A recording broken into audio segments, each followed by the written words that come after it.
गई काले આપણે એવું ભણ્યા હતા કે ભાઈ સ્વાદુપિંડ કહીએ ને એ સ્વાદુપિંડની અંદર આલ્ફા કોષો જે હશે એ ગ્લુકાગોન બનાવે. કાલે આટલા એને અટકી ગયું બરાબર.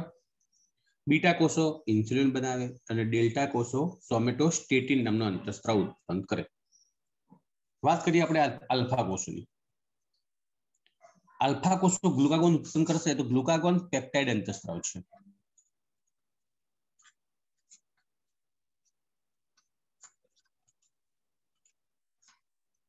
શું કામ કરે ગ્લુકાગોન? તો ગ્લુકાગોનનું એક જ કામ છે કે રુધિર કહીએ આપણે, રુધિરમાંથી ગ્લુકોઝ જે હોય એ ગ્લુકોઝનું પ્રમાણ જાળવી રાખવાની મહત્વની ભૂમિકા ભજવે. રુધિરમાં ગ્લુકોઝનું પ્રમાણ જાળવી રાખે એટલે કે કઈ રીતે જાળવી રાખતું હશે? તો એનું મુખ્ય કાર્ય એ રુધિરમાં ગ્લુકોઝનું પ્રમાણ વધારવાનું. ગ્લુકાગોન મુખ્યત્વે યકૃત કોષો પર કાર્ય કરે અને રુધિરમાં ગ્લુકોઝનું પ્રમાણ વધે. બરાબર. કઈ રીતે વધે તો એના માટેની વાત કરીએ.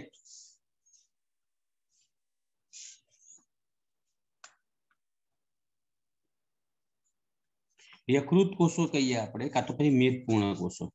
યકૃત કોષો આ જે કોષો હોય અથવા તો મેદપૂર્ણ એટલે કે મેદપૂર્ણ પેશી ધરાવતા હોય ને એવા કોષો જ્યાં મેદનો સંગ્રહ થતો હોય એવા. બરાબર.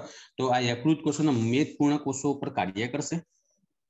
આ કોષો ઉપર કાર્ય કરશે અંતઃસ્ત્રાવ અને આ કોષોને રુધિરમાંથી જે ગ્લુકોઝ કહીએ આપણે એ ગ્લુકોઝ ખેંચવા માટે જવાબદાર છે કે ગ્લુકાગોન એની હાજરીમાં યકૃત કોષો અને મેદપૂર્ણ કોષો શું કરશે? આ જે રુધિર કહીએ આપણે બ્લડ, આ રુધિરમાંથી શું કરશે? ગ્લુકોઝને એ કોષોની અંદર લઈ લેશે. ઊંધું બોલે સોરી મારું ધ્યાન જ ઓછું છે કે જે યકૃત કોષ અને મેદપૂર્ણ પેશી હશે એમાં જે ગ્લાયકોજન હશે એ ગ્લાયકોજનમાંથી ગ્લુકોઝ બનાવશે અને એ ગ્લુકોઝ રુધિરમાં પહોંચી જશે. બરાબર. તો આની હાજરીમાં શું થતું હશે? રુધિરમાં ગ્લુકોઝની માત્રા વધે છે. રુધિરમાં ગ્લુકોઝની માત્રા વધે માટે એને કહેવાય હાઇપરગ્લાયસેમિયા.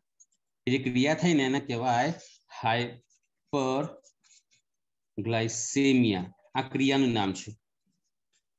હાઇપરગ્લાયસેમિયાનો મતલબ શું થાય? રુધિરમાં ગ્લુકોઝની માત્રા વધવી. તો રુધિરમાં ગ્લુકોઝની માત્રા આ લોકો કઈ રીતે વધારતા હશે? તો બે ક્રિયા થાય. તમારા ચોપડીમાં બે નામ લખ્યા છે. એક છે ગ્લાયકોજિનોલાઇસિસ, એક પ્રક્રિયા આ છે ગ્લાયકોજિનોલાઇસિસ. આ ક્રિયા દ્વારા શું થાય? હાઇપરગ્લાયસેમિયા થાય. આ ગ્લાયકોજિનોલાઇસિસ ની ક્રિયામાં શું થતું હોય?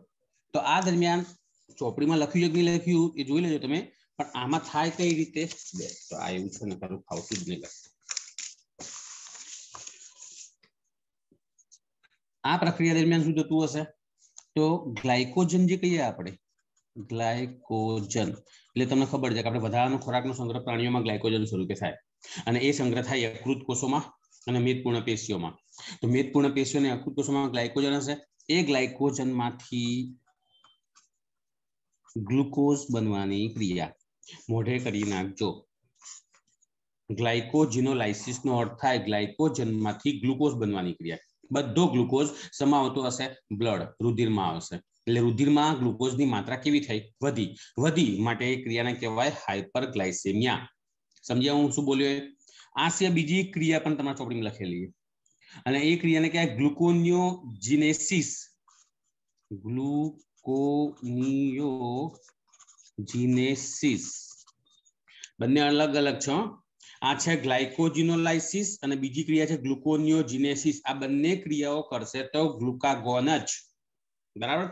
પણ ગ્લાયકોજિનોલાઇસિસ નો મતલબ શું થાય? ગ્લાયકોજનમાંથી ગ્લુકોઝ બનવાની ક્રિયા. અને ગ્લુકોનિયોજિનેસિસ નો મતલબ શું થતો હશે? તો ગ્લુકોનિયોજિનેસિસ નો મતલબ થાય, એક રૂપિયા બદલી કાઢું, અહીં લખું છું નીચે. આનો મતલબ એવો થાય કે પ્રોટીન કે અન્ય કાર્બનિક જે ઘટકો હોય, કાર્બનિક ઘટકો અન્ય કોઈ પણ ચરબી કે એવું કંઈ પણ, બરાબર, એ કાર્બનિક ઘટકોમાંથી ગ્લુકોઝ બનવાની ક્રિયા. બંને અર્થ સમજી લેજો, ચોપડીમાં આનો કોઈ માહિતી આપી નથી. ગ્લુકોઝ બનવાની ક્રિયા એટલે કહેવાય ગ્લુકોનિયોજેનેસિસ. બરાબર. આઈ એમ ફરીથી રિપીટ કરંતી. આ જે આખું ચાલી રહ્યું છે એ ગ્લુકાગોનની માહિતી આપી રહ્યો છું. આલ્ફા કોષોમાંથી ઉત્પન્ન થાય આ પેપ્ટાઇડ અંતઃસ્ત્રાવ રુધિરમાં ગ્લુકોઝનું પ્રમાણ વધારે. કાન ખોલીને સાંભળ્યા કરો. રુધિરમાં ગ્લુકોઝનું પ્રમાણ વધારે. કઈ રીતે વધારે? તો આ જે અંતઃસ્ત્રાવ છે યકૃત કોષો અને મેદપૂર્ણ પેશી ઉપર કાર્ય કરે. આ ગ્લુકાગોન નામનો અંતઃસ્ત્રાવ આ બંને કોષો પર કાર્ય કરે અને બંને કોષોમાં જે ગ્લાયકોજન હોય, જે શબ્દ લખ્યો છે ગ્લાયકોજન, એ ગ્લાયકોજનમાંથી શું રૂપાંતર કરતું હશે? ગ્લુકોઝ બનાવવાની ક્રિયા કરશે. ગ્લાયકોજનમાંથી ગ્લુકોઝ બનાવે. ગ્લાયકોજન શું છે? આપણા શરીરમાં જે વધારાનો ખોરાકનો સંગ્રહ હશે એ ગ્લાયકોજન સ્વરૂપે થાય. નોર્મલી તમે એવું સાંભળ્યું છે કે કોઈ પણ પુખ્ત વ્યક્તિ હોય એમને 2200 કિલો કેલરી જોઈએ આખા દિવસ દરમિયાન. આપણા ગુજરાતીનો ખોરાક તમને ખબર છે બહુ તેલી હોય, એટલે આપણે આખા દિવસ દરમિયાન 2200 કેલરી નહીં લેતા હોઈએ, 3000-4000 કેલરી લઈ લેતા હશું. બરાબર ને? તો આ જે એક્સ્ટ્રા કેલરી આવી એ આપણા કોષોમાં સંગ્રહ થાય ગ્લાયકોજન સ્વરૂપે. તો આ ગ્લાયકોજનમાંથી પછી શું કરશે? ગ્લુકોઝમાં રૂપાંતર કરશે. કોણ કરશે? ગ્લુકાગોન. તો આમ રુધિરમાં ગ્લુકોઝની માત્રા કેવી થઈ? વધીને. માટે આ ક્રિયાને કહેવાય હાઇપરગ્લાયસેમિયા. રુધિરમાં ગ્લુકોઝની માત્રા વધવાની ક્રિયાને હાઇપરગ્લાયસેમિયા કહેવાય એ ક્રિયા. અને એ ક્રિયા બે ક્રિયા દ્વારા થાય. આ બે ક્રિયાઓ છે એના દ્વારા હાઇપરગ્લાયસેમિયાની ક્રિયા થાય. એક ક્રિયા છે ગ્લાયકોજિનોલાઇસિસ, બીજી છે ગ્લુકોનિયોજેનેસિસ. બંનેમાં ફરક શું પડ્યો? ધ્યાનથી સાંભળી લો. ગ્લાયકોજિનોલાઇસિસનો મતલબ થાય ગ્લાયકોજનમાંથી ગ્લુકોઝ બનવાની ક્રિયા, અને ગ્લુકોનિયોજેનેસિસનો મતલબ થાય પ્રોટીન કે અન્ય કાર્બનિક ઘટકો કહીએ એમાંથી ગ્લુકોઝ બનવાની ક્રિયા. બરાબર સાંભળજો હું શું બોલી રહ્યો છું. ગ્લાયકોજિનોલાઇસિસમાં ગ્લાયકોજનમાંથી ગ્લુકોઝ બને અને ગ્લુકોનિયોજેનેસિસમાં પ્રોટીન કહીએ ને એમાંથી ગ્લુકોઝ બનાવવામાં આવે. અન્ય કાર્બનિક ઘટકો ચરબી એમાંથી ગ્લુકોઝ બનાવવામાં આવે. એટલે આખી બંને ક્રિયાઓ અલગ અલગ છે પણ ટૂંકમાં બંનેમાં બનશે ગ્લુકોઝ. બરાબર. માટે એ ક્રિયા જે થઈ એને હાઇપરગ્લાયસેમિયા કહેવાય. રુધિરમાં ગ્લુકોઝની માત્રા કેવી થઈ? વધી. બરાબર. માટે આ જે અંતઃસ્ત્રાવ છે એ અંતઃસ્ત્રાવનો કહેવાશે હાઇપરગ્લાયસેમિક અંતઃસ્ત્રાવ. રુધિરમાં ગ્લુકોઝની માત્રા વધારતો અંતઃસ્ત્રાવ એવું શુદ્ધ ગુજરાતીમાં થાય. શું કીધું આપણે? હાઇપરગ્લાયસેમિક અંતઃસ્ત્રાવ એવો શબ્દ પૂછાય ચોપડી પરીક્ષામાં તો નામ આવશે ગ્લુકાગોન. હાઇપરગ્લાયસેમિક અંતઃસ્ત્રાવનો મતલબ આ થાય. તો આ હતું આલ્ફા કોષોની સંપૂર્ણ માહિતી. આ બધું આલ્ફા કોષો વિશે ચલાવ્યું. બરાબર. હવે આપણે લઈશું બીટા કોષો. નહીં દેખાય બરાબર. નવું પેજ લઈ લઈએ આપણે. જો હવે બીટા કોષો ધ્યાનથી સાંભળશો ને તો બી ઘણું બધું યાદ રહી જશે. બરાબર. તો બીટા કોષો લેંગરેન્સના કોષપુંજોમાં 3 પ્રકારના કોષો કાલે કીધેલા: આલ્ફા, બીટા, ડેલ્ટા. આલ્ફા કોષો ગ્લુકાગોન જેની અભી હાલ માહિતી લીધી આપણે. બીટા કોષો કરશે ઇન્સ્યુલિન નામનો અંતઃસ્ત્રાવ. યાદ રાખજો કયો? ઇન્સ્યુલિન. ઇન્સ્યુલિન આ પણ પેપ્ટાઇડ અંતઃસ્ત્રાવ છે.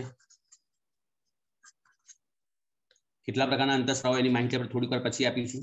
બરાબર. આ પણ પેપ્ટાઇડ પ્રકારનો અંતઃસ્ત્રાવ છે. આ અંતઃસ્ત્રાવ શું કરે? ગ્લુકાગોનનું વિરુદ્ધ કામ કરે છે. ગ્લુકાગોનનું વિરુદ્ધ કામ કરે. ગ્લુકાગોન શું કરે? રુધિરમાં ગ્લુકોઝની માત્રા વધારે. ગ્લુકાગોન રુધિરમાં ગ્લુકોઝની માત્રા વધારે. તો આ શું કામ કરે? આ ઇન્સ્યુલિન રુધિરમાં ગ્લુકોઝ ઘટાડે. ઘટાડે એટલે જેટલું લેવલ જોઈએ આપણા શરીરની અંદર ગ્લુકોઝનું ત્યાં સુધી લાવે એમ. ઘટાડે એટલે મતલબ એવો નહીં જીરો કરી નાખે. સમસ્થિતિ જાળવવાનું કામ કરે એમ. સમસ્થિતિ એટલે એની યોગ્ય સ્થિતિ લાવે આવે ત્યાં સુધી શું કરશે? એ ગ્લુકોઝ ઘટાડશે. બરાબર. ઉભા રહેજો. કોક આવ્યું છે. કોમલ પરમાર અને વંદના મોદી બે મોડા ચમાવશે લે. સાંભળો. બીટા કોષો ઇન્સ્યુલિન નામનો સ્ત્રાવ કરે. ઇન્સ્યુલિન પેપ્ટાઇડ અંતઃસ્ત્રાવ રુધિરમાં ગ્લુકોઝની માત્રા ઘટાડે. બરાબર. કઈ રીતે ઘટાડતું હશે? તો મેં શું કીધું તમને? ગ્લુકાગોન કરતા વિરુદ્ધ કામ કરે. ગ્લુકાગોન શું કરે? ગ્લુકાગોન યકૃત કોષોના મેદપૂર્ણ કોષો પર કાર્ય કરે છે. યકૃત કોષોના મેદપૂર્ણ કોષો પર કાર્ય કરે. રાઈટ. પરિણામે આ કોષો શું કરે? રુધિરમાંથી ગ્લુકોઝ જે હશે રુધિર આ કોષોમાં કોણ આવેલું હોય? ગ્લાયકોજન. એ ગ્લાયકોજન જે હશે સીધી સીધી રુધિરમાં ગ્લુકોઝમાં રૂપાંતર થઈ જાય. તો ગ્લુકાગોનનું કામ શું થયું? રુધિરમાં ગ્લુકોઝની માત્રા વધારીને. તો ઇન્સ્યુલિન શું કરશે? ઊંધું કરશે. કઈ રીતે કરશે? કે જે યકૃત કોષો કહીએ ને આપણે, યકૃત કોષો અને મેદપૂર્ણ પેશી. આ પેશીના જે કોષો આવેલા છે યકૃત કોષ અને મેદપૂર્ણ પેશીના કોષો એને ઉત્તેજિત કરે. શું કરવા ઉત્તેજિત કરે? કે જે રુધિરમાંથી જે ગ્લુકોઝ કહીએ આપણે એ ગ્લુકોઝના ખેંચાવામાં, એટલે કે રુધિરમાંથી ગ્લુકોઝના મેળવવા માટે ઇન્સ્યુલિનની હાજરી હશે તો ઇન્સ્યુલિન શું કરશે? રુધિરમાંથી બધો ગ્લુકોઝ શેમાં નાખી દેશે? યકૃત કોષમાં નાખી દેશે. એટલે કે આ ઇન્સ્યુલિન યકૃત કોષો પર કાર્ય કરે. યકૃત કોષોને ઉત્તેજિત કરે. શું કરે? ઉત્તેજિત કરે રુધિરમાંથી ગ્લુકોઝને ખેંચવા માટે. એટલે ઓટોમેટિક રુધિરમાંથી ગ્લુકોઝ કેવો થઈ ગયો? ઓછો થઈ ગયો ને. જ્યારે ગ્લુકાગોને શું કર્યું હતું? ગ્લુકાગોને આ જે યકૃત કોષો હતા એના પર કાર્ય કર્યું અને એમાં રહેલા ગ્લાયકોજન જે હતા, આમાં જે ગ્લાયકોજન હતા એનું શું કર્યું? ગ્લુકોઝમાં રૂપાંતર કરી નાખ્યું અને ગ્લુકોઝ રુધિરમાં ભળી ગયો. એટલે રુધિરમાં એની માત્રા કેવી થઈ? વધી ગઈ. જ્યારે આને શું કર્યું? આ યકૃત કોષો પર જ કામ કરશે આ પણ યકૃત કોષોને ઉત્તેજિત કરે. શું કરે? ઉત્તેજિત કરે પેલા કરતા વિરુદ્ધ કામ કરવા માટે, કે જે રુધિરમાંથી ગ્લુકોઝ મેળવશે, ફટાફટ ગ્લુકોઝ મેળવશે, કે જેથી રુધિરમાં ગ્લુકોઝની માત્રા કેવી થઈ? ઘટી ગઈ. માટે આ જે ક્રિયા થઈ રુધિરમાં ગ્લુકોઝની માત્રા ઘટવાની જે ક્રિયા થઈ એને કહેવાશે હાઇપોગ્લાયસેમિયા. હાઇપોગ્લાયસેમિયા આ નામથી ઓળખાય. સમજ્યા? પેલી હાઇપર હતી, હાઇપર એટલે વધવું, આ હાઇપો એટલે ઘટવું, તો આ ક્રિયામાં હાઇપોગ્લાયસેમિયા કહેવાય. પેલાની અંદર આપણે શું કીધેલું? હાઇપરગ્લાયસેમિયા માટે ગ્લાયકોજિનોલાઇસિસ અથવા તો ગ્લુકોનિયોજિનેસિસ. બરાબર? તો અહીંયા કઈ ક્રિયા થાય? અહીંયા થાય ગ્લાયકોજિનેસિસ. આ ક્રિયા થાય ગ્લાયકોજિનેસિસ. તમારા ચોપડીમાં લખ્યું છે ઘાટા અક્ષરે કૌંસમાં ગ્લાયકોજિનેસિસ. હવે આ ક્રિયામાં શું થતું હશે ગ્લાયકોજિનેસિસ ની અંદર? તો ચલો આપણે એ જોઈએ. ગ્લાયકોજિનેસિસમાં શું થાય કે ગ્લુકોઝમાંથી, એ લખી દઉં છું, ગ્લુકોઝમાંથી ગ્લાયકોજન બનવાની ક્રિયા. ઊંધું થયું ને? બનવાની ક્રિયા મતલબ કે ગ્લાયકોજિનોલાઇસિસની વિરુદ્ધ પ્રક્રિયા ગ્લાયકોજિનોલાઇસિસની વિરુદ્ધ પ્રક્રિયા ગ્લાયકોજિનેસિસ તરીકે ઓળખાય. જે ગ્લુકોઝમાંથી ગ્લાયકોજન બનાવે અને આ ગ્લાયકોજન પેલા યકૃત કોષો કે મેદપૂર્ણ કોષોમાં સંગ્રહ પામે. બરાબર? જ્યારે આપણે ઉપવાસ કરીએ, જ્યારે આપણે ઉપવાસ કરતા હશું તે વખતે આપણે ખોરાક ના લઈએ એટલે શરીરમાં શક્તિની જરૂર તો પડવાની જ છે. હૃદય ધબકવા માટે, રુધિરના અભિસરણ માટે વગેરે જેવી ક્રિયાઓ કરવી હોય તેના માટે શક્તિ તો જોઈએ. આપણે ખોરાક તો લીધો નતો, કેમ કે આપણે શક્તિનો મુખ્ય સ્ત્રોત તો ખોરાક હતો. આપણે ઉપવાસ કર્યો, ખોરાક ના લીધો તો બી આ ક્રિયાઓ તો ચાલુ જ છે. આપણે મરી થોડા ગયા.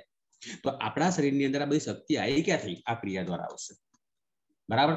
કે જે આ ક્રિયાથી જે યકૃત કોષોમાં ગ્લાયકોજનનો સંગ્રહ થયો હતો એ ગ્લાયકોજનમાંથી પાછો ગ્લુકોઝ બનાવી દેવામાં આવશે અને પછી એ ગ્લુકોઝમાંથી એટીપી બનાવવામાં આવશે. એ તો ખબર છે તમને એટીપી કઈ રીતે બને. અને પછી આપણું શરીર એનો ઉપયોગ કરશે. ટૂંકમાં બંને કોષ અગત્યના મહત્વના અંતઃસ્ત્રાવો છે. બરાબર?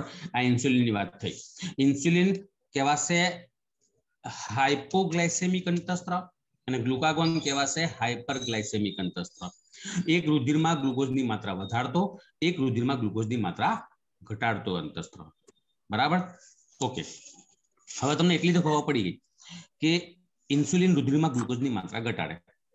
જો શરીરમાં ઇન્સ્યુલિન ઉત્પન્ન થાય જ નહીં, તો જો શરીરમાં ઇન્સ્યુલિન નામનો અંતઃસ્ત્રાવ ઉત્પન્ન થાય જ નહીં તો શું થાય? તો રોગ થાય.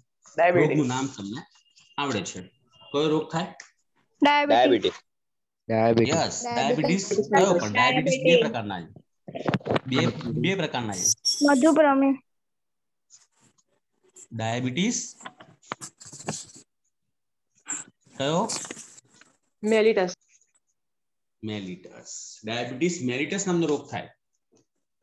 ડાયાબિટીસ તો બે હતા, ગઈકાલે તો વાત થઈ હતી. ડાયાબિટીસ ઇન્સિપિડિસ અને ડાયાબિટીસ મેલિટસ. ડાયાબિટીસ મેલિટસ ઇન્સ્યુલિનના અભાવમાં થાય. ડાયાબિટીસ મેલિટસ ઇન્સ્યુલિનના અભાવમાં થાય. તો ડાયાબિટીસ ઇન્સિપિડિસ કોના અભાવમાં થાય? કે ડાયાબિટીસ ઇન્સિપિડિસ એડીએચ ના અભાવમાં થાય. અને ડાયાબિટીસ મેલિટસ અત્યારે હાલમાં આપણે ભણ્યા ઇન્સ્યુલિનના અભાવમાં થાય. આ રોગમાં શું થાય? તો મૂત્ર દ્વારા ગ્લુકોઝનું અને કીટોન એક પ્રકારનો ઘટક છે. શરીરમાં ચયાપચયની ક્રિયા દરમિયાન ઉત્પન્ન થતો ઘટક કહેવાય કીટોન. આ બંને ઉત્પન્ન થાય અને ત્યાગ થાય. કીટોનનું વધુ પ્રમાણ આવી જાય ને શરીરની અંદર તો કીટોન્યુરિયા કહેવાય. કીટોન્યુરિયા, અને જેનાથી મૂત્રપિંડ ફેલ થાય.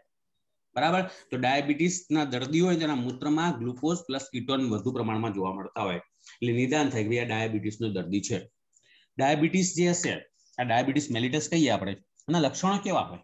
જેમ કે કોઈ પણ હોય મેલેરિયા હોય તેના લક્ષણો હોય ઠંડી લાગીને તાવ આવવાની ક્રિયા, કોરોના થાય તો સુગંધ ના આવે આપણને કોઈ વસ્તુની, શરદી થઈ ગઈ હોય તેવા લક્ષણો જોવા મળતા હશે, માથું ભારે થઈ જતું હોય, તાવ આવતું હોય 104 ડિગ્રી જેટલો, તો આમ આના પણ લક્ષણો તો હશે ને ડાયાબિટીસના.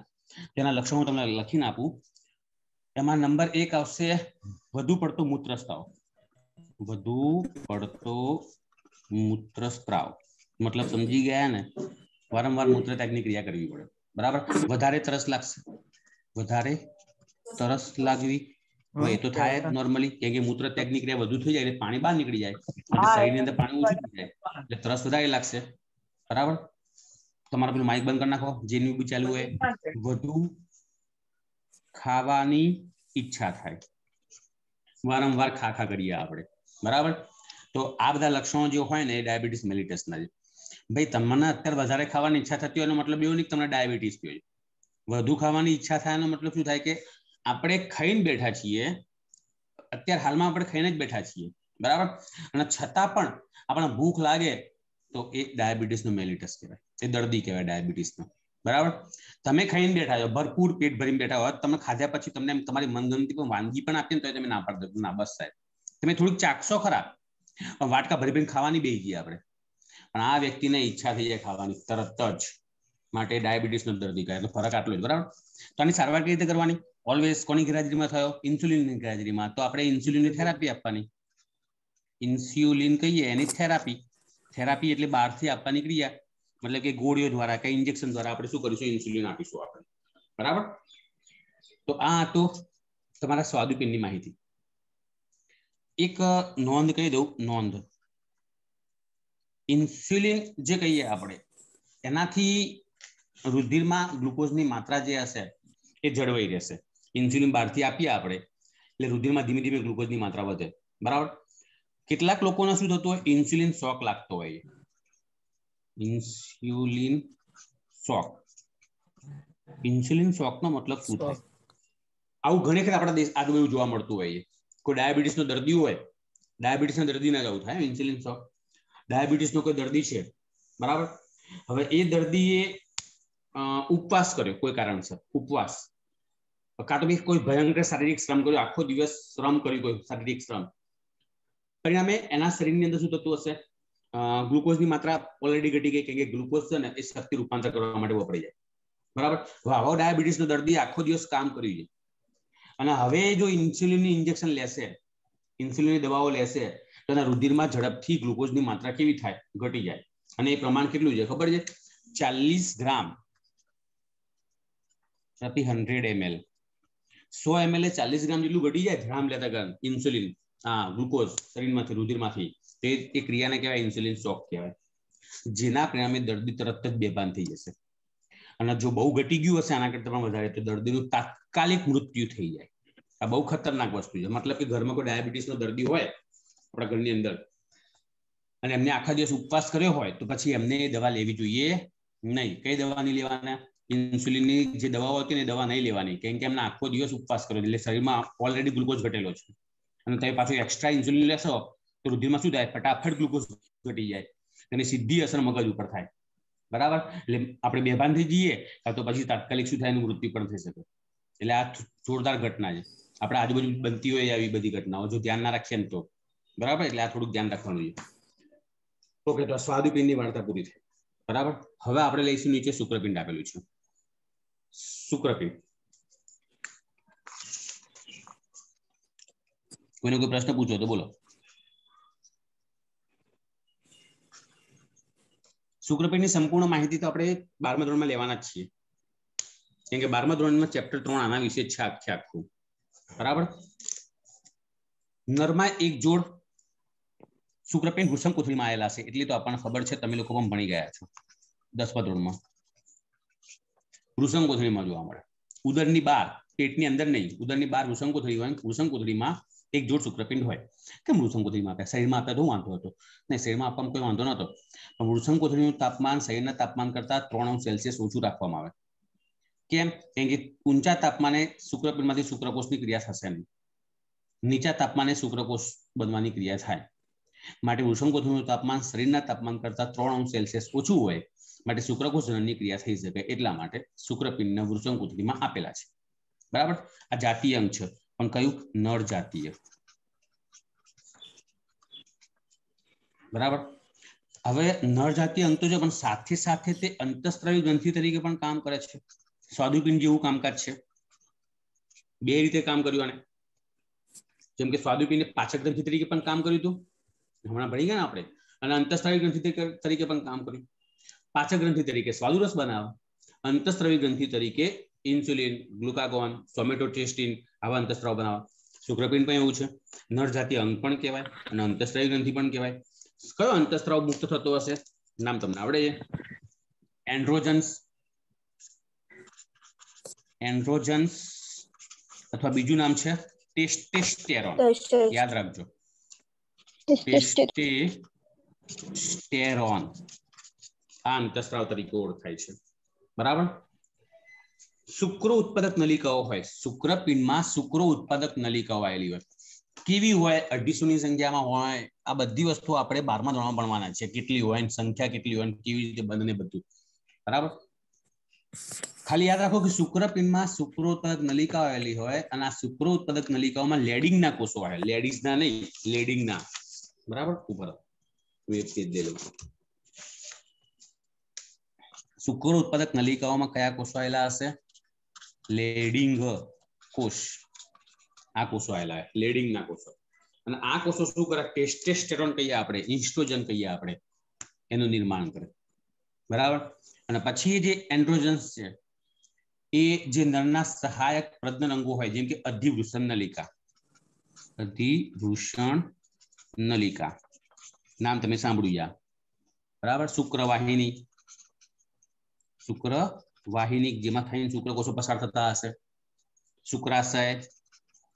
શુક્રાશય એ શુક્રકોષોના સંગ્રહ કરતું અંગ કહેવાય પ્રોસ્ટેટ ગ્રંથિ आ पण एक सहायक प्रजनन ग्रंथि छे बराबर मूत्रजनन मार्ग